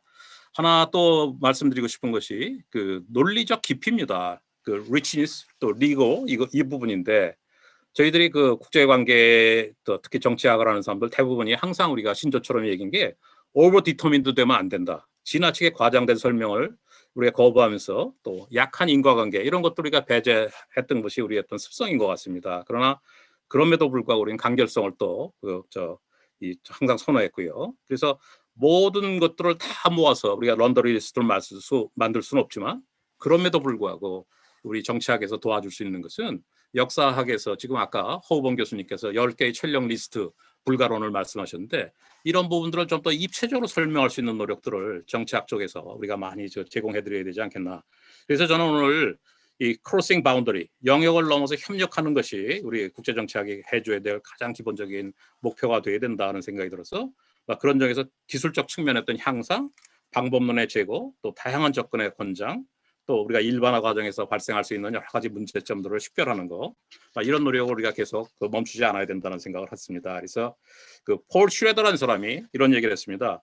역사라는 것은 too important to leave to the historians. 역사가들한테만 맡기기는 너무나 중요하고 또 이론이라는 것을 우리 정치 과학자들, 정치학자들, 이론가들에 대해 맡기는 게 너무 중요하다. 결국 양자가 협력을 해야 되지 않겠나는 말씀을 했습니다. 그래서 제가 시간을 많이 썼습니다만 우리 남창희 교수님이 바로 그런 점에서 크로싱 바운더리를 위한 노력을 도전을 하신 아주 의미 있는 그 분야 아니신가 하는 생각이 들고요. 그래서 저는 남창희 교수님께서 만드신 이번 책이 이 국제정치학의 제 이론들이 역사 현장에서 어떻게 해석될 수 있는지를 우리 독자들에게 한중일 삼국의 역사를 통해서 재해석할 수 있는 기회를 제공하고 있다는 점에서 저는 굉장히 감사하게 생각하고 제가 다음 학기에 은퇴를 앞두고 국제정치학 마지막 수업을 하는데요. 이걸 교재로 한번 써볼까 합니다. 그래서 제가 한번 그런 말씀을 한번 감사하다는 말씀을 드리고 싶고요. 철령이 설치에 대해서 우리 인하대학 허우범 교수님께서 아주 좋은 발표를 해주셨는데 저는 이런 생각을 합니다. 철령과 철령의 위치에 관한 기존 학설이 충분한 설득력을 갖고 있지 않다는 우리 교수님의 주장, 또 이러한 내용들이 일본 학자들의 반도사관의 영향을 받았다는 점에 대해서는 100% 공감을 하고요. 다만 역사학계 기존 문헌 연구 발전 방법에 엄청난 한계가 있다는 점을 저는 최근 알았습니다. 이번에 제가 존경만 했던 이병도 박사님, 이기백 교수님의 했던 여태까지 쭉 있어왔던 그런 학자들의 의구심 없이 이걸 받아들여 왔었는데 이런 사료에 대한 재해석에 있어서 어떻게 역사학자들 간의 어떤 공감대를 확대할 수 있는지 그런 부분이 제가 굉장히 궁금했고요. 또한 이 대한학술원이 고려시대 변경에 대한 문제제기 또 새로운 주장을 아까 이용욱 교수님도 말씀하셨지만 이 국제사회에서 중국 또 일본의 고대사 학자 전문가들과 어떻게 공감대를 형성하고 있는지 그런 방법론을 찾는 데 저희들이 함께 노력을 해야 되지 않겠나 하는 생각이 들고요. 오늘 한국 한일 역사학계 프로세스라는 명칭을 사용하고 있지만 자칫 잘못하면 이런 부분들이 갈등을 촉발할 수 있는 그러한 또 가능성도 우리가 우려할 수밖에 없다. 그런 점에서 제가 이런 점을 우리가 조심해야 된다는 생각이 들고 그렇다면 어떻게 우리 국제정치학이 국제관계사와 협업을 할 수 있는가 하는 건데 저는 이런 생각을 했습니다. 이 철령에 대한 위치를 고정함에 있어서 이미 허 교수님께서 잘 설명을 해주셨지만 고려 우왕이 파병을 결정한 이후부터 상세한 분석이 있어야 될 것 같아요. 이 군사력 동원에 관한 절차와 준비, 동원된 병력, 전력, 작전 계획, 목표, 작전 지원 과정에 대해 발생할 수 있는 다양한 문제점에 대해서 우리가 아까 남창희 교수님 책을 읽어보면 폴밀이라는 얘기가 나옵니다. 저희들 이거 많이 합니다. 그래서 이런 차원에서 우리가 부족한 사료를 가지고 그럼에도 불구하고 이런 부분을 했으면 좋겠다, 연구를 했으면 좋겠다는 거고요. 또 하나는 고려 거란 전쟁의 저자이신 안주섭 박사라는 분이 있습니다. 제가 그분의 책을 읽으면서 가장 의미 있게 봤던 것이 심양이죠. 동경요양부에서 압록강까지 약 230km의 침투로를 이 2개의 산맥, 또 강과 하천 14개의 하천, 또 협곡 17개소, 또 이 고개가 14개, 에로 지역이 23개, 또 개활지가 23개 이렇게 해서 그 침투로 그 원전 과정의 취약점을 볼 수 있는 지형에 대한 우리 고려에서 상세한 그 첩보와 그걸 가지고 작전 계획을 세웠던 점들을 본다 그러면 우리가 이 고려말 명과의 일전을 결습했던 차원에서 우왕 당시에 적진의 동태나 전황에 대한 정보가 바탕이 됐어야 된다고 저는 생각합니다. 그래서 소위 그 현대전에서 우리가 얘기하는 how to fight이 과거에도 분명히 존재했을 것이다. 그렇다면 공격 목표와 전략적 직설지에 대한 충분한 검토 없이 병력을 동원했다는 것은 상상하기 어렵습니다. 그래서 이 고려 조정이 왜 대륙을 상대로 전쟁을 선택했어야 되는지에 대한 분석이 반드시 우리가 필요하다. 그렇다면 이 전쟁을 선택하지 않을 경우 고려가 이룰 수 있는 가치가 무엇인지, 또 전쟁을 통해 지키고자 했던 가치는 무엇인지에 대한 활발한 논의가 저는 전개돼야 된다고 생각하고, 특히 천령 이남을 국경으로 정하고자 한 중국 명태조의 어떤 결심이 고려의 국기에 미칠 파장과 영향력을 검토할 수 있어야 된다. 그래서 저희가 전쟁 원인 연구에서 보면 다양한 분석 단위에서 중첩성이 있습니다만, 우리가 그런 점을 통해서 포괄적 이해를 가져줄 수 있는 도구를 사용이 가능하다. 그래서 이미 저는 허 교수님께서 중국 명사도 인용해 주셨고, 또 명사 지리지, 또 문정실록 아주 자세하게 연구를 해주셨다고 저는 생각합니다. 그런 점에서 저희들이 국제정치학자들이 이러한 노력에 보답하기 위해서라도 더 다양한 어떤 입체적 분석을 할 수 있는 그런 틀을 만들어 드리는 게 오늘 저희들이 국제정치학자들이 보답해야 될 하나의 영역이다. 저는 그런 말씀으로 제가 오늘 많이 배웠다는 말씀을 드리면서 오늘 토론에 대하겠습니다. 감사합니다. 네, 홍 교수님 감사합니다. 제가 그 중간에 좀 소개 말씀드리면은요, 앞선 이용욱 교수님은 현재 고려대학교 정치외교학과 교수시고, 미국 USC에서 박사학위를 취득하셨습니다. 방금 말씀하신 홍기덕 교수님은 고려대학교 정학과를 졸업하시고 미국 사우스캐롤라이나 대학에서 박사학위를 받으시고 그 국방부 국방개혁실장을 역임하셨고, 그 다음에 숙명여대 사회과학대학장도 역임하신 바 있습니다. 방금 말씀하신 것처럼 오늘 우리가 이 자리는 참 우리 학문 커뮤니티 공동체에서 역사적인 순간이라고 보는데, 왜냐하면은 벽을 뛰어넘어서 지금 자리를 함께 했거든요. 역사학과 정치학이 만났습니다. 이렇게 정말 만나기 힘든데, 저는 그래서 제가 이제 앞으로 소개시켜드릴 두 분은 정말 개방적인 분이시다. 정말 학자다라고 제가 존경합니다. 첫 번째 모실 분은 노영구 교수님이신데, 서울대학교 국사학과 학부를 졸업하시고 석박사를 서울대 국사학과에서 하셨고, 현재는 국방대학교 그 교수부장이신데, 우리 국방사에 있어서는 이제 가장 권위 있는 연구자 중에 한 분이십니다. 그리고 두 번째 토론해 주실 윤한택 교수님은 윤한택 교수님은 본인이 또 융합적인 백그라운드를 갖고 계세요. 서울대학교 경제학과를 졸업하시고 고려대학교 사학과 입학하셔서 거기서 박사를 하셨고, 우리나라 고려의 토지제도 조세 문제의 권위자십니다. 본인께서 말씀하시는 것처럼 토지 조세 문제가 어떤 경계와 영토와 불가분의 관계에 있기 때문에 아마 관심을 많이 갖고 계신 걸로 알고 있는데, 그럼 순서대로요. 노영구 교수님부터 토론을 청해 듣겠습니다. 먼저 소개받은 노영구입니다. 예, 안녕하십니까. 개인적으로 저는 역사하고 정치학이 만나야 된다는 생각을 예전부터 계속 해왔고, 공부를 처음 할 때도 저는 최초로 이제 군사사를 했기 때문에 이 정치학 하신 분들의 어떤 여러 가지 글들에서 많은 도움을 받은 그런 경험이 있습니다. 그래서 개인적으로 이렇게 많은 분들을 직접 뵙게 돼가지고 먼저 반가운 마음, 또한 동시에 이제 좀 무거운 마음도 좀 가지고 있습니다. 동시에 마치 제가 역사학의 대표인 것처럼 없기 때문에 그건 아니고요. 그동안 역사를 전공하면서 동시에 군사사도 하고, 또 이제 국방의 관점에서 이제 정치학을 공부했던 그런 학자로서 말씀을 드릴까 그렇게 생각하고 있습니다. 먼저 아까 홍기덕 교수님 좋은 말씀 많이 하셨는데요.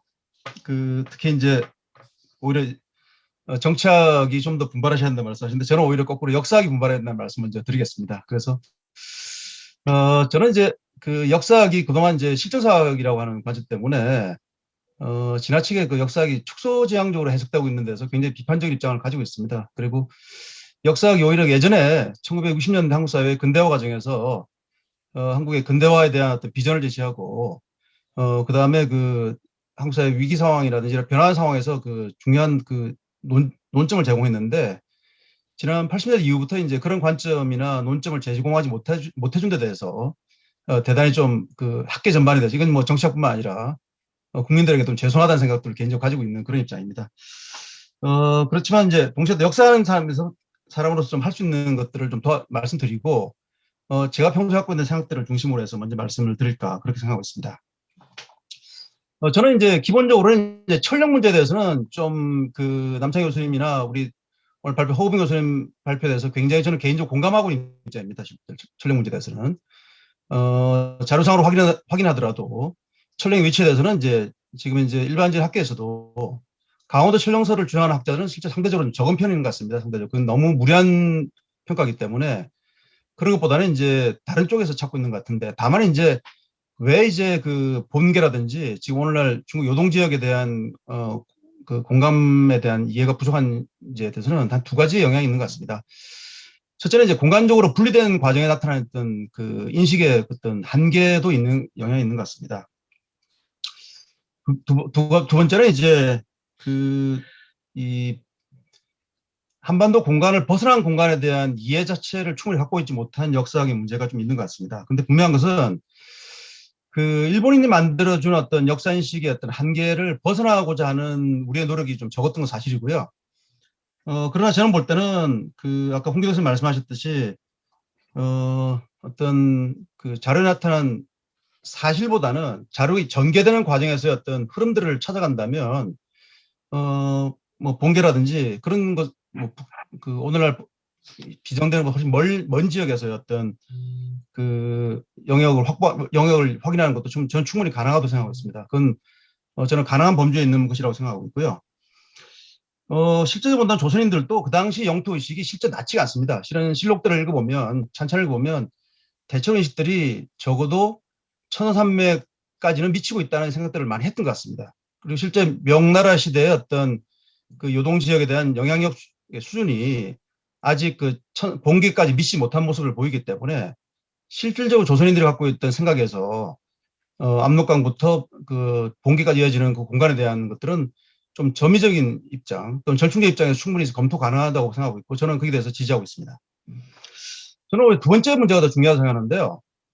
그 오히려 선춘역 문제에 대해서는 집중적으로 그건 확인될 수 있다고 생각하고 있습니다. 선춘역 문제에 대해서는 조선인들이 조선 초기에 갖고 있던 조선의 영토관에 비춰본다면 충분히 그 두만강을 넘어가는 지역에 대한 영토식은 충분히 확인되고 있는 사실 같습니다. 거의 그건 확인되고 있고 오늘날 일부 학자들도 주장하고 있습니다. 다만 이제 반증이 되는 자료에 대해서 어떻게 평가할 것이냐, 어떻게 그걸 해석할 것이냐 문제는 실은 학계에서 논의를 통해 가지고 좀 확대해야 할 입장 같습니다. 저는 지금은 이제 충분히 그 우리 허봉 교수님도 말씀하셨고 윤한태 교수님도 말씀하셨습니다만 충분히 그 열린 마음에서 충분히 검토 가능한 대상이라고 저는 생각하고 있고, 그 아까 말씀하신 그 북방 영토에 대한 좀 확정된 인식은 저는 해야 된다는 입장을 갖고 있습니다. 다만 이제 그것이 영토인지에 대한 여부는 좀 다르게 접근할 필요가 있습니다. 영향력인지 영토인지 문제는 지나치게 영토라는 관점에서만 접근한다면 좀 해석의 어떤 좀 뭐라 할까요? 그 경직성이 있기 때문에 영토라는 관점보다는 좀 영향력의 관점도 좀 열어두고 다양한 관점에서 좀 접근할 필요가 있겠다, 그런 생각하고 있습니다. 세 번째는 이제 저는 이제 그 일본인들이 이제 1920, 30년대 정리됐던 여러 자료들, 특히 조선의 자료들을 그 취사선택하는 과정들이 있거든요. 그런 데 대한 검토가 좀 필요한 시기가 된 것 같습니다. 그 당시에도 보면 그 조선에 나온 자료들을 굉장히 다양하게 접근을 하는데요. 1920년대 일본인들은 그 중에서 좀 더 공세적이고 좀 더 개방적인 자료에 대해서는 좀 더 뭔가 좀 비판적으로 또는 그 배제하려고 하는 입장들이 분명히 사실 같습니다. 그건 인정할 수 있고요. 그래서 18세기 이후에 조선사회에 있는 다양한 요소들, 그 영토를 바라보는 다양한 요소들을 충분히 우리가 검토를 해야 되는데, 그 당시 일본인들은 그 부분만을 취사 선택했는데 실은 이제 그 뒤에 저희들이 그러한 다양한 요소들을 그 주류 학계 내에서 포용하지 못했던 면이 있는 건 사실 같습니다.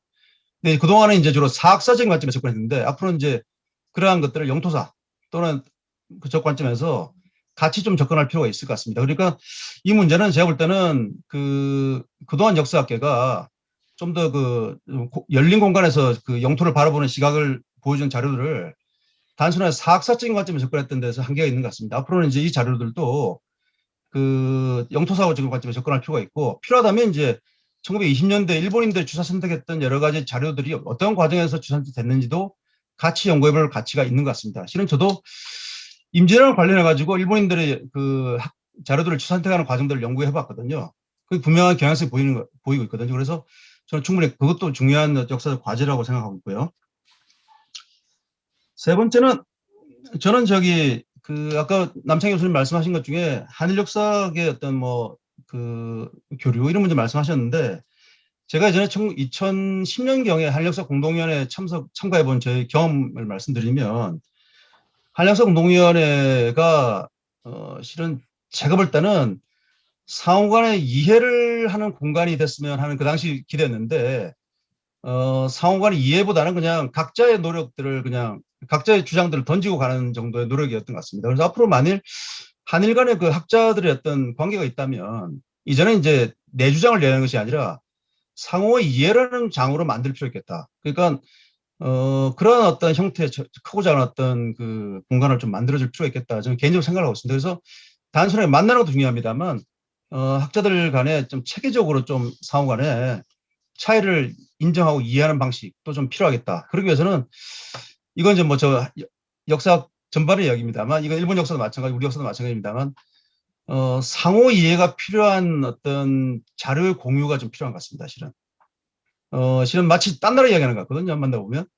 그러니까 우리 역사학자들은 일본 자료 안 보고 일본 학자들은 우리 자료 안 보고 그래서 그 상호 간의 접점이 되는 부분들을 만드는 노력들도 지금 필요한 시기가 됐다. 그래서 그걸 바탕으로 해서 이제 들어가야지 그런 거 없이 한다면 또 제3차 한일역사 공동회는 아마 자기 주장을 하고 끝날 가능성이 있겠다 생각을 좀 하고 있습니다. 그래서 그런 문제를 좀 같이 고민했으면 좋겠다 그런 생각들을 개인적으로 했습니다. 그리고 국제정치학에 관련돼서 제가 좀 한 말씀 그냥 외람된 말씀드리면 국제정치학의 수준도 역사학의 수준과 같다고 저는 생각하고 있습니다.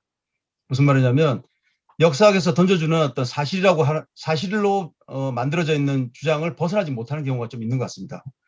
그래서 저는 오히려 지금 분발할 것은 역사학자들이 국제정치학 하시는 분들이 어떤 좀 더 개방적이고 좀 더 도전적인 요소들을 받아가지고 자료들을 적극 해석해내는 그런 노력들이 저는 오히려 더 필요하지 않을까. 그러니까 정치학 하신 분들은 이제 어떤 뭐랄까요 논리적인 추론을 가지고 크게 던져주신다면 역사학자들은 자료를 가지고 그런 논리적인 추론들을 좀 정교화하는 그런 어떤 공동의 작업들도 필요하다고 보고 그 남창희 교수님께서 예전에 국방연구지에 그 한사군 뭐 이렇게 그 한나라 침공에 대한 논문들은 아마 그러한 선구적인 글이 되지 않을까 개인적으로 하나의 예시라고 생각하고 있습니다. 앞으로 그런 관점에서 많이 공부하도록 하겠습니다. 네, 이상입니다. 네, 고맙습니다. 노홍기 교수님께서는 이제 우리 주류 사학의 핵심에 계시다 보니까 우리 사학사적인 그런 측면도 아주 깊이 있게 좋은 말씀을 해주신 것 같습니다. 자, 그러면 또 다른 역사학자를 모시겠습니다. 이나태 교수님 부탁드립니다. 안녕하십니까. 윤한택입니다. 이렇게 초대해 주셔서 감사합니다. 제가 인하대학교에서 2010년도 에 들어와서 한 4년 정도 조선사 해제를 하면서 이제 공부한 결과를 제가 책으로 내놓고 그것 때문에 오늘 이 자리에 이제 초대를 받은 것 같은데요.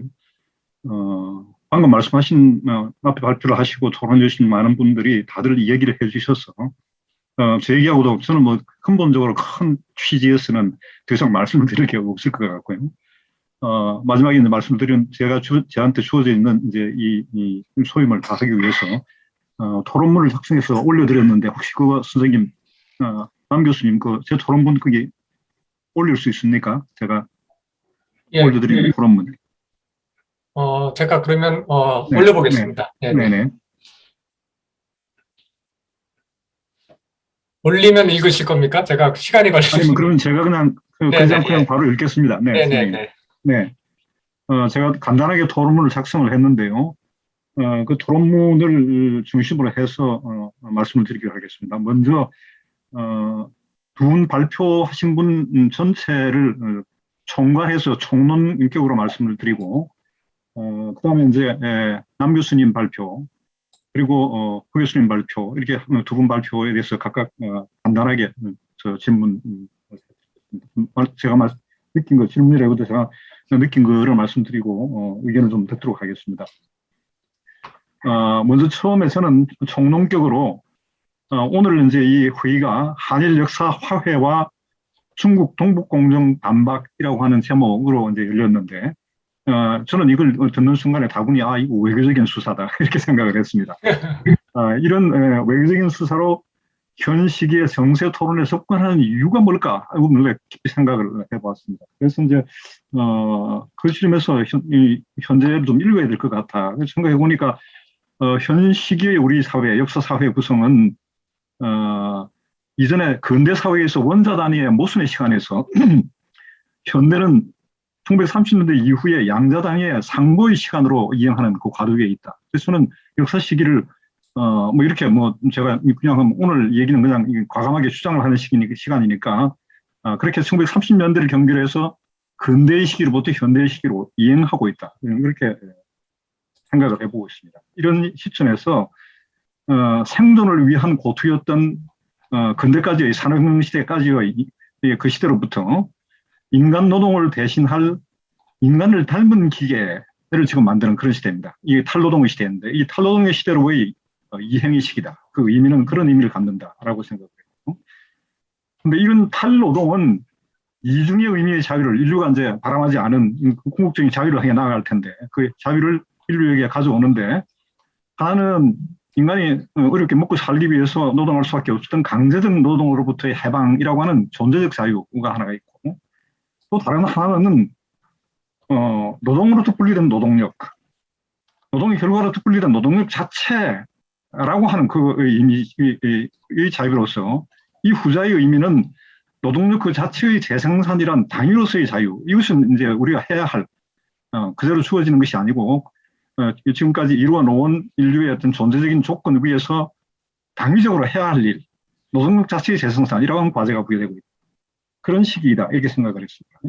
이걸 요새 이제 4차 산업혁명 그렇게 얘기하는데 이런 4차 산업혁명의 진전으로 전자의 존재로서의 자유는 상당 정도 진행이 되고 있지만 이에 상응하는 후자의 당위로서의 자유를 실현하기 위한 우리의 인류의 노력은 지지부진한 상태입니다.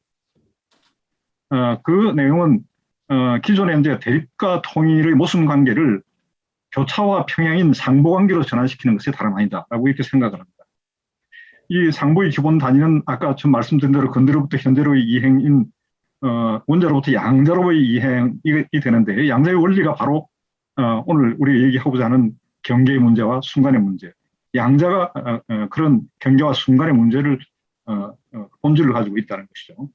따라서 당위로서의 자유인 노동력 자기 재생산의 슬로건은 영원에서 순간으로 그리고 영역에서 경계로가 된다고 저는 생각을 합니다.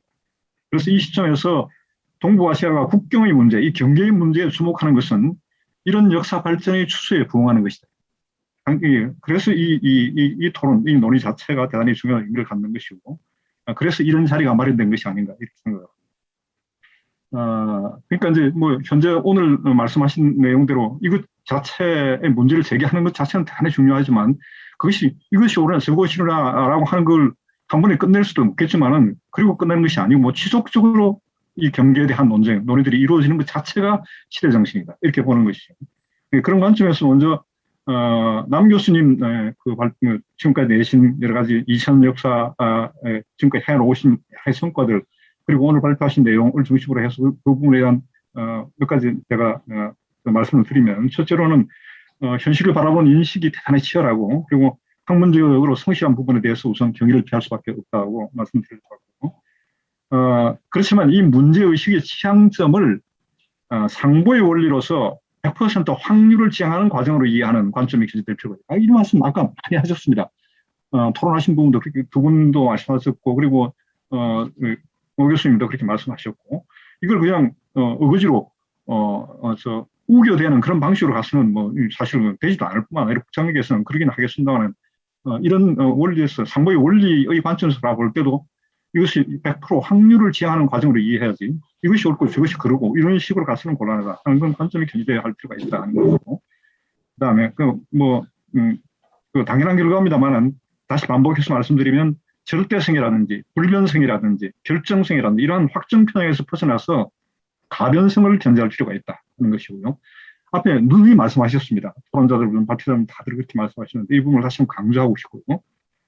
그리고 이제 이제 다소 이제 이런 이 politi컬한 발언이 될지 모르겠습니다. 서로의 정성 부족으로 본격적인 공동 논의의 테이블에 오르지 못했다라는 진정성을 전달하는데 더 많은 어떤 힘을 기울여야 되지 않을까 하는 생각이 있고, 이어서 이제 허 교수님과 관련해서도 역시 마찬가지로 허 교수님이 가지고 있는 문제의식과, 그리고 제가 4년 동안 거기 있으면서 인하대학에 있으면서 같이 이렇게 얘기하고 토론했던 그런 열정도 많이 학문적 열정도 받고, 그리고 우리